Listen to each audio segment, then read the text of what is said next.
So yun mga master, magandang hapon po sa inyong lahat. Welcome back po ulit sa ating YouTube channel. Nandito po kami sa spot kung saan namin nakuha yung mga danggit. Mga danggit. Yung nung isang araw. Binalikan po namin at mas marami na po kami ngayon mga master. Dito na po yung may-ari ng area. Dito si Boss Ino. Sana po makarami ulit tayo ngayon mga master. So time check po tayo, 6:35 na Ken. 6:35 po ng hapon. Medyo maliwanag pa po. Kaya maya lulusong na po kami. So abang-abang lang po kayo mga master. What's up mga kabala? Boss Ungart. Si Archibald. Ano sa kay di ka makita sa kon. Boss Chong. Kay kami ako boss Kaway. Mga gamit lang. Oscar de la Hoya. So abang-abang lang kayo mga master. Tara, let's go. Let's go mama.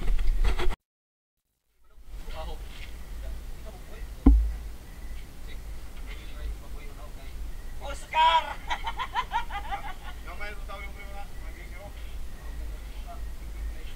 So ayan mga master, welcome back po ulit sa ating munting channel.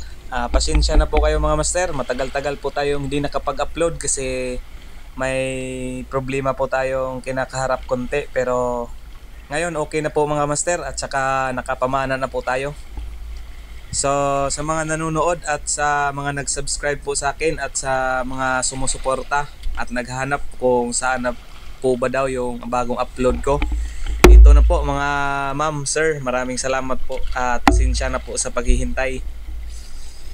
So naglakad muna kami konti mga master dun sa kabilang dulo para papunta dun sa kabilang dulo ng punta. So dyan mga master, papakita ko muna sa inyo yung mga bato namin sa amin dito. Yan, napakataas na mga bato sa gilid ng dagat. So ayan po mga master, naka-ready na po tayo. Dito po tayo sa ando na po yung mga kasama natin, nag-dive na po.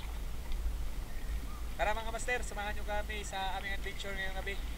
Tara, let's dive.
So ito mga master, yung first dive natin at first catch, kaso hindi nga lang po kita sa camera kasi napakagaling po nitong magtagong ng isdang to.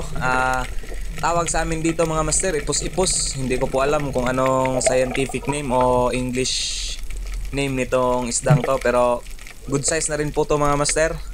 Ayan, masarap din po to sa paksiw, kaya kinuha na rin po natin kasi baka makita tayo ng mga buntog, pang dagdag na rin po to. So dito mga master, second dive po tayo. Ito, may nakita po tayong buntog sa may lumutan. Ayan, patay kang buntog ka. Stone shot mga master. Good size na rin po yung buntog na yan. Hindi gaya po ng sinasabi ko, hindi po tayo pumapana ng maliliit pa kasi sayang naman po yung isda.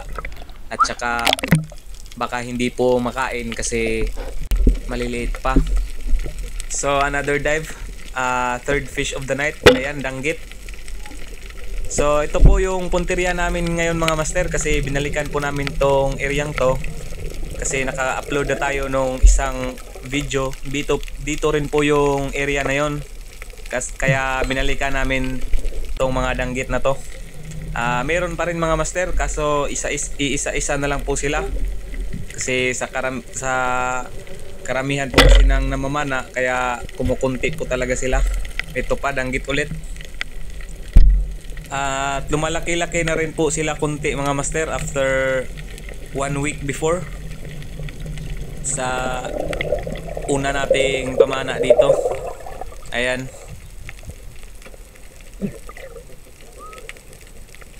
So sa mga sumusuporta po sa akin mga master, maraming salamat po sa inyong lahat. Mabuhay po kayo. Ayan, danggit ulit.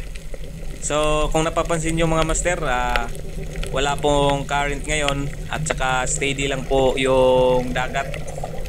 Hindi po tayo tinatangay papunta doon sa kabilang dulo kaya maganda po itong ganitong current. Ito, danggit ulit mga master. Ayan, na stone shot po natin. Napakasarap nitong danggit mga master kapag sa paksiw at saka prito.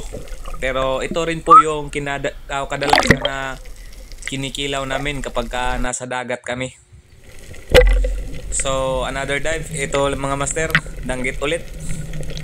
So karamihan po ng huli natin ngayon mga master, mga danggit po. At sana po makatsamba po tayo ng ibang isda para may klase naman po yung isda natin. Hindi naman po puro danggit lang at saka buntog. Sa bagong gabi pa lang po mga master, hindi pa po magpapakita yung mga buntog. Maya maya kapag mga alas 9 o alas 10 na siguro sila lalabas kapag lalakas na po yung current. Ayan mga master, danggit ulit. Nasa labas po yung iba sa mga lumutan at saka yung iba po nasa ilalim kaya napakahirap po silang hanapin kasi kasing kulay din po sila ng lumot. At tumatago po sila doon kaya kadalasan po pag dive mo hindi mo makikita, aangat ka talaga. So mga master, hindi po pala to kada dive may nakikita tayo. Siguro mga 5 o 6 na dive dyan pa po tayo nakakakita kasi napakahirap po talaga ng mga danggit. Ayan, goatfish na double po natin mga master pero sa kasamang palad doble rin po silang nakawala. Pero okay lang yan mga master, ganyan talaga. So dito sa dive natin na to master, ito po yung jackpot na dive natin, isang red coral trout o batangon sa amin. Ayan, ibibenta po natin to doon sa buyer. 400 po yung kilo nito mga master kapag sakay sa kalahating kilo. Pero ito mga master, nasa 600 grams siguro po to o 700 grams na red coral trout.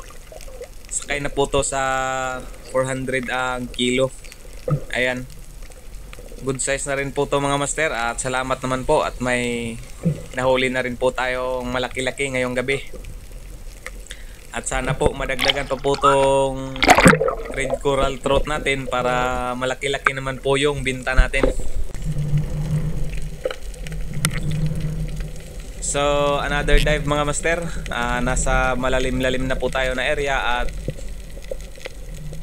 tinawag po ako ni Chong kasi may pinana daw po siyang rabbit fish kaso nakawala yan kaya malabo yung sa ilalim ng bato. Diyan po niya pinana. So nang paangat na po ako master, nakita ko po nandun na po sa labas. Kaya ayan, tinira ko na rin po para hindi naman po masayang yung isda kasi nakawala po sa pagtira ni Chong.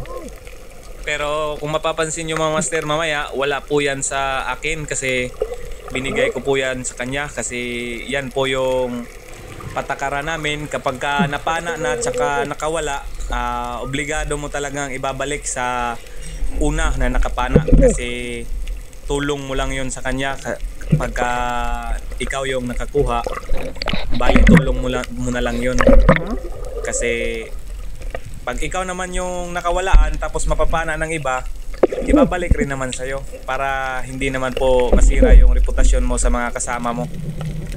So another dive dito sa dive natin na to mga master. Sa malayo napansin ko po yung dalawang balawis, pero yung lumapit po sa akin yung maliit, yung malayo po yung pinuntiryan natin, yung malaki, ayan, nasa itaas lang po sila mga master at napakaganda pong panain kasi hindi po mailap, kaya na-secure din po natin tong balawis na to. At salamat naman po kasi malaki-laki na rin po tong balawis na to, pero mas malaki po yung rabbit fish na pinana ni Pare Chong. So ayan mga master, yan po yung balawis. Ingat-ingat lang po sa paghawak kapag nakakapana ka po ng ganyan kasi napakasakit po yan makatinik. So another dive mga master. Dito sa dive natin na to, may nakita po tayong isang danggit ulit, kaso hindi nga lang po masyadong klaro sa camera kasi napaka galing pong magtago mga master. Ayan, na stone shot po natin. Sa pag-ahon ko na lang po ipapakita sa inyo mga master, gaya nyan, kasi kapag ka nasa lumutan sila hindi nyo po mapapansin kung meron bang isda o wala. So tiyaga-tiyaga lang po sa pagpana ng ganito kalalaki mga master kasi kapag ka marami, tumitimbang rin naman po sila, kaya kung may tiyaga, may nilaga talaga. So dito mga master, another dive, danggit ulit. Ayan, hindi naman po sila kalakihan mga master, pero okay na rin po yan, pangdagdag na rin po yan sa pangtimbang kasi gaya nga ng sinasabi nila, kung hindi ka magtsatsaga kukuha ng maliliit, hindi ka talaga makakatimbang. Kung malalaki lang puro yung pinupuntirya mo, paano kung walang malalaki, di ba? Hindi ka pa makakatimbang, hindi ka pa makakaulam. Kaya pag may pwede na at good size na, kunin na natin para hindi naman po sayang yung dive natin. Ayan, danggit ulit mga master. Kung napapansin nyo, meron pong isa doon sa tabi niya, pero ito po yung malaki-laki sa kanilang dalawa, kaya ito po yung pinana ko. So sa mga nagpapa-shoutout mga master, nasa dulo na po ng ating video yung mga shoutout, at maraming salamat po sa inyong lahat sa pag-comment. So another dive po tayo. Ito mga master, may nakita po tayo sa taas na isang goatfish. Ayan, good size na rin po siya, kaya kunin na rin po natin tong goatfish na to. Ito po yung timbungan sa bato, tawag namin. Iba po yung kulay niya kaysa doon sa timbungan sa buhangin kasi puti po yun. Ito kulay pink na may pagka red, tsaka black, yellow, violet. Ang dami po niyang kulay mga master, at tsaka napakasarap din po tong isdang to. So another dive po tayo mga master. Dito sa dive natin na to mga master, isa naman pong danggit yung nakita natin, kaso hindi nga lang po klaro sa camera kasi nasa ilalim po siya ng mga lumot. At good size na rin po tong danggit na to mga master, siguro nasa 200 grams, ganyan po sila kaliliit. Pero okay na rin po yan, pangdagdag na rin po yan sa pangbenta at pangulam yung iba. Ayan, danggit na naman po mga master. Maliliit pa po sila mga master, pero kinukuha na po namin kasi wala pong ibang mapapana sa area na to kundi ito lang pong mga isdang to. Kung sa malalim na talaga mga master, siguro may ibang isda na doon, pero hindi na po natin maabot ng ating hangin kasi mano-mano lang po tayo. Hindi po tayo tulad ng iba na nagko-compressor. Kaya kung saan lang yung kaya ng hangin natin, doon lang po tayo namamana. Ayan mga master, danggit ulit.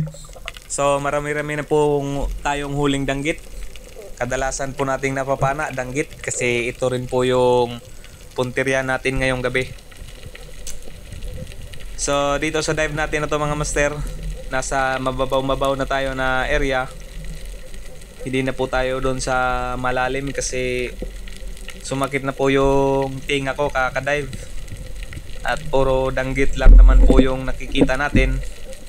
Paangat na po sana ako kaso nakita ko po yung isang danggit na lumilitaw doon sa lumot. Kaya binalikan ko po mga master.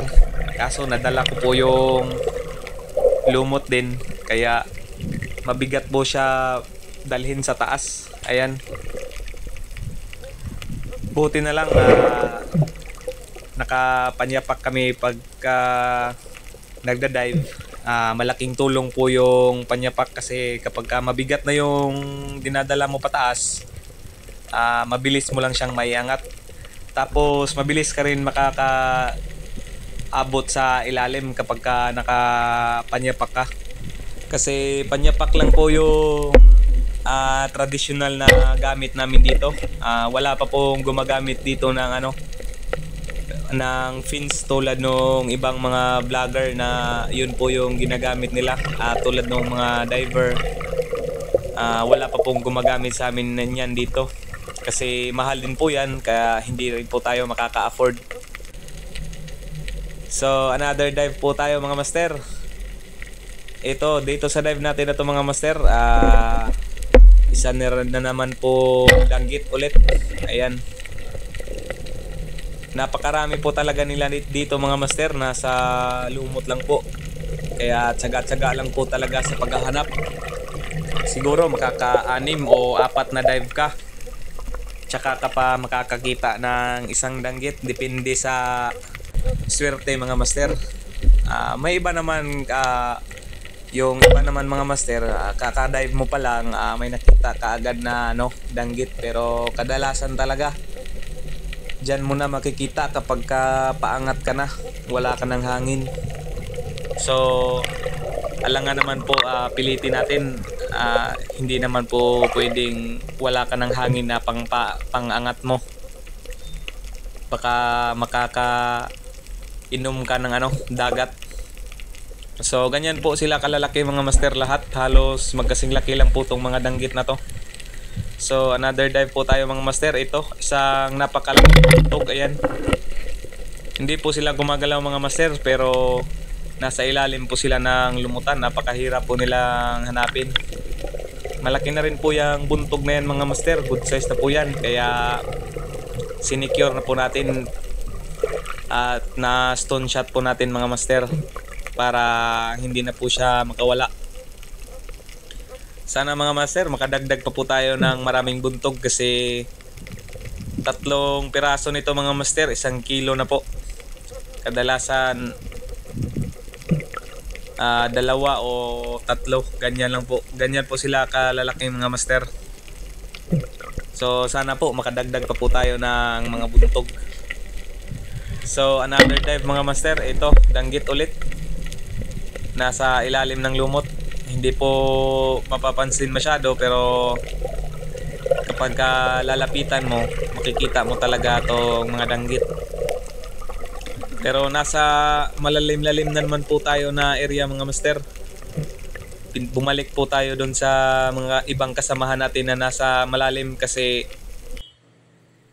nandun po sila lahat. Halos sila lahat doon na mga kasama ko andun po sa malalim, naghahanap ng danggit. So dito sa dive natin na to mga master, nakadagdag po tayo ng isang napakalaking buntog ulit. Ayan, nasa ilalim ng lumot. So na-secure din po natin tong buntog na to mga master, at malaki-laki na rin po to, gaya ng huli natin kanina. Putol-putol na nga po pala yung lastiko ng pana natin mga master, kaya hindi na po siya nakakabaon masyado kapag ganitong malaking buntog na po yung pinapana natin, kasi tig-isa na lang po yung kumakapit. Bali 2 po yung goma natin kada kabilaan, kaso napuputol na po yung tig-iisa. Kaya tig-iisa na lang po yung naiwan. Ito mga master, isang buntog ulit. Ayan. Hindi ko na po tinanggal yung isa kaso tinamaan ko po mga master kaso nakawala siya. Ayun. Nagland po siya doon sa may buhanginan. Kaya tinutukan ko na lang po ng flashlight at hindi ko na po inalis yung isang buntog, baka mawala pa ako at hindi ko na po makita. Binilisan ko na lang po yung pagkabit ng pana ko at sa sobrang hina na po ng pana ko mga master, hindi na po siya nakakadouble kasi putol-putol na po yung mga lastiko. Ayan, second try. So tinamaan ko na rin po siya mga master. Ayun, nakawala na naman. Parang hindi po talaga ipapakain tong isdang to. Pero sige, andun lang naman po siya sa sa may gilid ng bato. Balikan na lang po natin. So binalikan ko po mga master. Third try na po ng pagpana to. Pang last na po to. Pag hindi po to mahuhuli, ayoko na po kasi malalim din po siya. Ayan, buti na lang po sa pangatlong balik natin, nahuli na natin mga master. Tumagos na po. Buti na lang at hindi na po siya nakawala ulit. So paahon na po tayo dyan mga master. Kasi yung mga kasama natin umahon na po.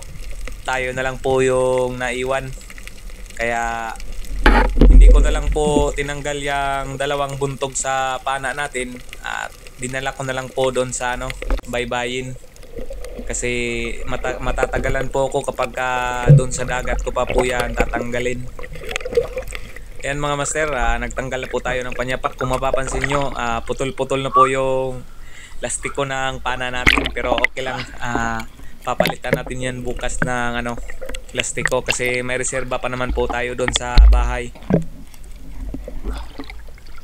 So ayan mga master, paahon na po tayo at marami-rami na po yung huli natin.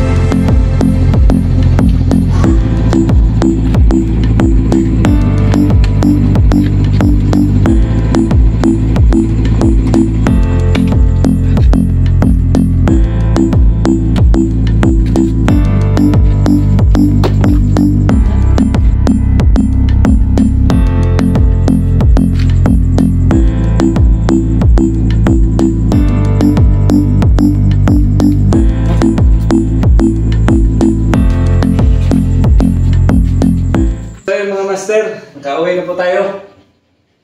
Ito po yung huli natin lahat.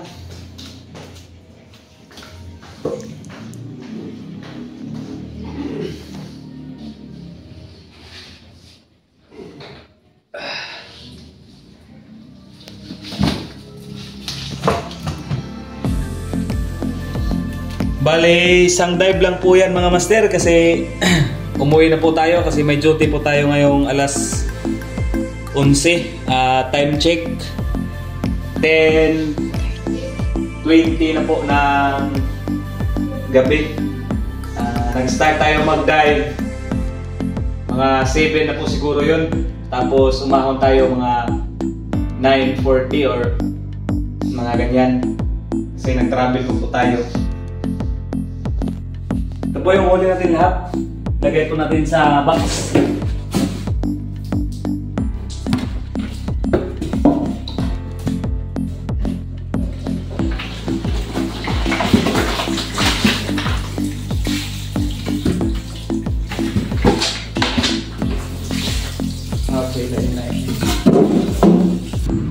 Separate muna natin yung mga danggit mga master, kung para makita nyo.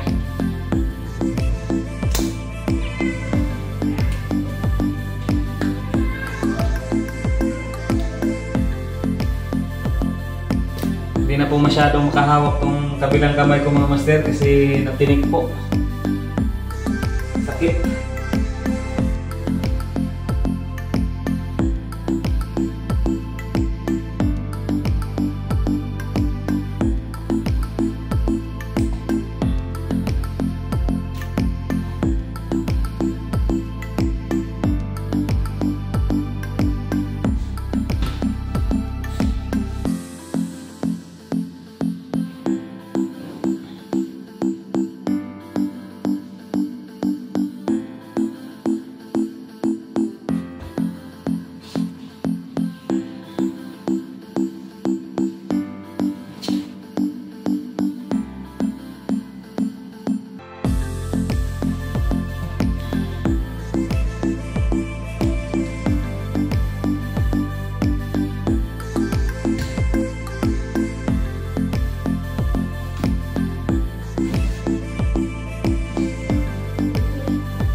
Dalawa.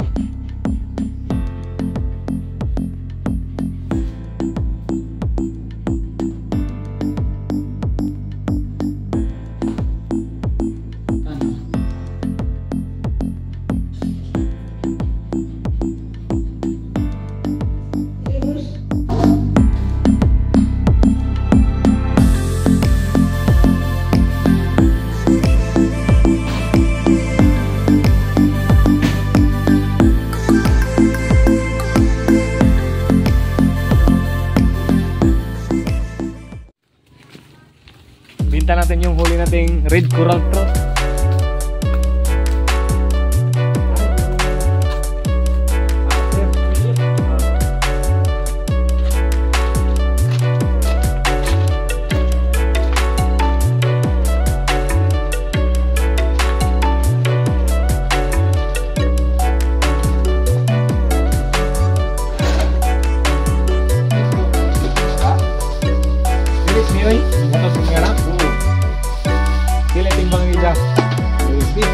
Vamos.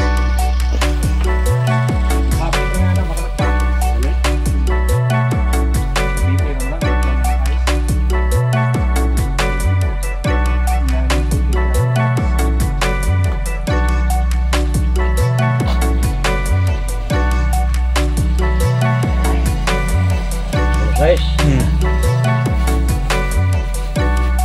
1.6.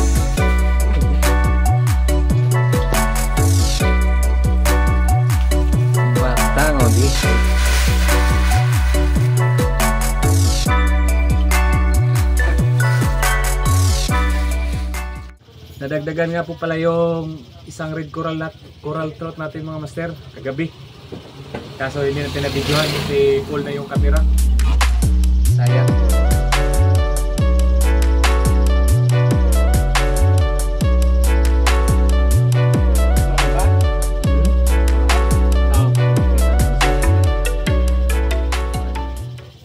So yun mga master, bininta po natin yung dalawang red coral throat natin at yan po yung binta niya, 640 kasi 1.6 kilos po yung dalawa. Yung huli ko po yung isa nung isang gabi, kaso hindi ko po na-videohan kasi full na po yung memory ng camera natin. Yung ibang isda po natin mga master, hindi po natin na-videohan kasi full na nga po yung camera natin, sayang. So shout out po muna tayo mga master sa mga idol at mga kamaster natin na palaging nanonood ng ating video at sa mga bagong subscriber. Shout out po kay Aris Mac, bago po nating kaibigan, at kay Jimwell Castronuevo, shout out sa iyo idol, at kay Ver Palma watching from Muntinlupa, shout out sa iyo idol, at Jomar Lorejo, shout out din po sa iyo idol, at bagong kaibigan at subscriber natin from Tondo, Manila, Modisto Poli. At shoutout din po kay Danilo Adalim. Shoutout sa iyo master. At sa idol natin na si Roy Palsi, shoutout